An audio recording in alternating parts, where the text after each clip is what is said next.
कि पैनिक न करें। हाँ, सावधान रहे, सतर्क रहे, मास्क उसका भरपूर उपयोग करें और हाथों को थोड़ी थोड़ी देर पर धुलना, इन बातों को हमें भूलना नहीं है। आज जब वायरस म्यूटेट हो रहा है तो हमारी चुनौतियों का सामना करने की ताकत और आत्मविश्वास भी मल्टीप्लाई हो रहा है। हमारी इनोवेटिव स्पिरिट भी बढ़ रही है।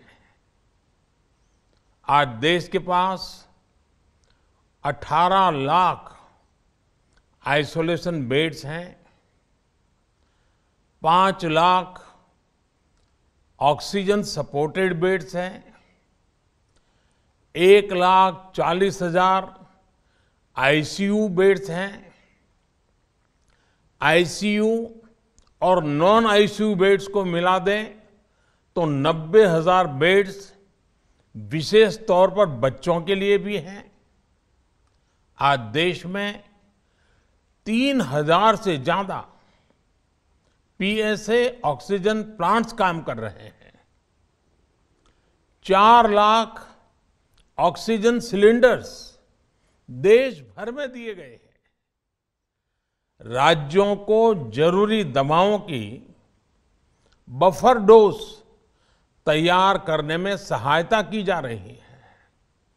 उन्हें पर्याप्त टेस्टिंग किट्स भी मुहैया कराई जा रही है। साथियों, कोरोना वैश्विक महामारी से लड़ाई का अब तक का अनुभव यही बताता है कि व्यक्तिगत स्तर पर सभी दिशा निर्देशों का पालन कोरोना से मुकाबले का बहुत बड़ा हथियार है। और दूसरा हथियार है वैक्सीनेशन। हमारे देश ने भी इस बीमारी की गंभीरता को समझते हुए बहुत पहले वैक्सीन निर्माण पर मिशन मोड में काम करना शुरू कर दिया था। वैक्सीन पर रिसर्च के साथ साथ ही approval processes, supply chain, distribution, training, IT support system, certification पर भी हमने निरंतर काम किया। इन तैयारियों का ही नतीजा था कि भारत ने इस साल 16 जनवरी से अपने नागरिकों को वैक्सीन देना शुरू कर दिया था। ये देश के सभी नागरिकों का सामूहिक प्रयास और सामूहिक इच्छा शक्ति है कि आज भारत 141 करोड़ वैक्सीन डोज के अभूतपूर्व और बहुत मुश्किल लक्ष्य को पार कर चुका है। आज भारत की वयस्क जनसंख्या में से 61% से ज्यादा जनसंख्या को वैक्सीन की दोनों डोज लग चुकी है। इसी तरह वयस्क जनसंख्या में से लगभग 90% लोगों को वैक्सीन की एक डोज लगाई जा चुकी है। आज हर भारतवासी इस बात पर गर्व करेगा कि हमने दुनिया का सबसे बड़ा, सबसे विस्तारित और कठिन भौगोलिक स्थितियों के बीच इतना सुरक्षित वैक्सीनेशन अभियान चलाया।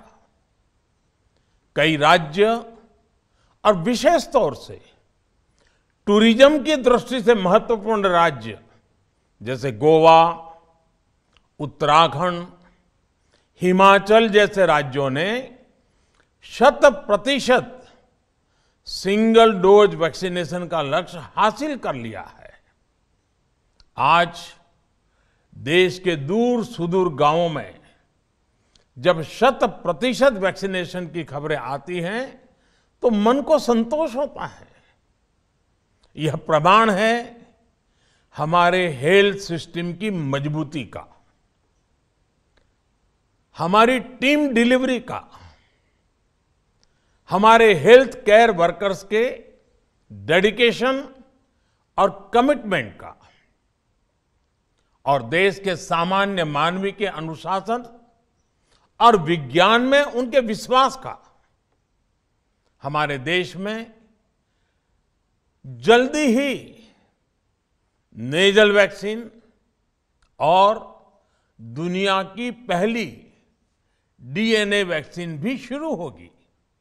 साथियों, कोरोना के खिलाफ भारत की लड़ाई शुरू से ही वैज्ञानिक सिद्धांतों, वैज्ञानिक परामर्श और वैज्ञानिक पद्धति पर आधारित रही है। पिछले 11 महीने से देश में वैक्सीनेशन अभियान चल रहा है। देशवासी इसके लाभ भी महसूस कर रहे हैं। उनकी रोजमर्रा की जिंदगी सामान्य हो रही है। आर्थिक गतिविधियां भी दुनिया के कई देशों की तुलना में उत्साहजनक रही हैं। लेकिन साथियों, हम सभी जानते हैं कि कोरोना अभी गया नहीं है। ऐसे में सतर्कता बहुत जरूरी है। देश को सुरक्षित रखने के लिए, देशवासियों को सुरक्षित रखने के लिए हमने निरंतर काम किया है। जब वैक्सीनेशन शुरू हुआ तो उसमें भी वैज्ञानिक सुझावों के आधार पर ही ये तय किया गया कि पहली डोज किसे देना शुरू किया जाए, पहली और दूसरी डोज में कितना अंतराल हो, स्वस्थ लोगों को कब वैक्सीन लगे, जिन्हें कोरोना हो चुका है उन्हें कब वैक्सीन लगे, और जो कोमॉर्बिडिटी से ग्रस्त हैं उन्हें कब वैक्सीन लगे। ऐसे निर्णय लगातार किए गए और ये परिस्थितियों को संभालने में काफी मददगार भी साबित हुए हैं। भारत ने अपनी स्थिति परिस्थिति के अनुसार भारत के वैज्ञानिकों के सुझाव पर ही अपने निर्णय लिए हैं। वर्तमान में ओमिक्रॉन की चर्चा जोरों पर चल रही है। विश्व में इसके अनुभव भी अलग अलग है, अनुमान भी अलग अलग है। भारत के वैज्ञानिक भी इस पर पूरी बारीकी से नजर रखे हुए हैं, इस पर काम कर रहे हैं। हमारे वैक्सीनेशन को आज जब 11 महीने पूरे हो चुके हैं तो सारी चीजों का वैज्ञानिकों ने जो अध्ययन किया है और विश्व भर के अनुभवों को देखते हुए आज कुछ निर्णय लिए गए हैं। आज अटल जी का जन्मदिन भी है, क्रिसमस का त्योहार भी है, तो मुझे लगा कि इस निर्णय को आप सबके साथ साझा करना चाहिए। साथियों,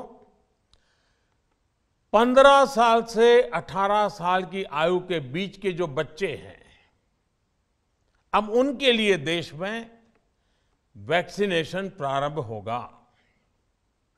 2022 में 3 जनवरी को सोमवार के दिन से इसकी शुरुआत की जाएगी। ये फैसला कोरोना के खिलाफ देश की लड़ाई को तो मजबूत करेगा ही, स्कूल कॉलेजों में जा रहे हमारे बच्चों की और उनके माता पिता की चिंता भी कम करेगा।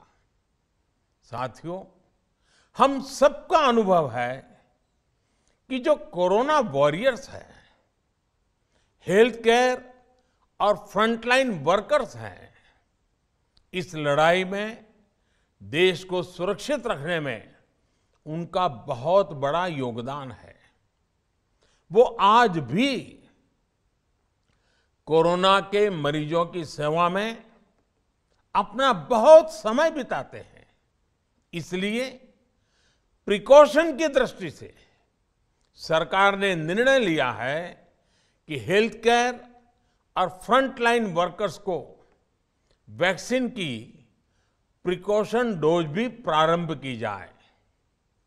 इसकी शुरुआत 2022 में 10 जनवरी सोमवार के दिन से की जाएगी। साथियों, कोरोना वैक्सीन का अब तक का ये भी अनुभव है कि जो अधिक आयु वाले हैं और पहले से ही किसी न किसी गंभीर बीमारी से पीड़ित है, उन्हें प्रिकॉशन लेना सलाह योग्य है। इसको ध्यान में रखते हुए 60 वर्ष से ऊपर की आयु के कोमॉर्बिडिटी वाले नागरिकों को उनके डॉक्टर की सलाह पर वैक्सीन की प्रिकॉशन डोज का विकल्प उनके लिए उपलब्ध होगा। ये भी 10 जनवरी से प्रारंभ होगा। साथियों, मेरा एक आग्रह है कि अफवाह, भ्रम और डर पैदा करने के जो प्रयास चल रहे हैं, उनसे बचना चाहिए। हम सभी देशवासियों ने मिलकर अब तक दुनिया का सबसे बड़ा वैक्सीनेशन अभियान चलाया है। आने वाले समय में हमें इसको और गति देनी है और विस्तार देना है।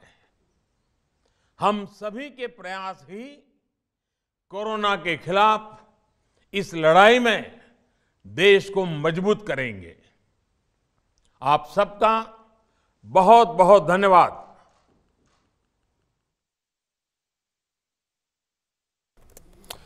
तो इस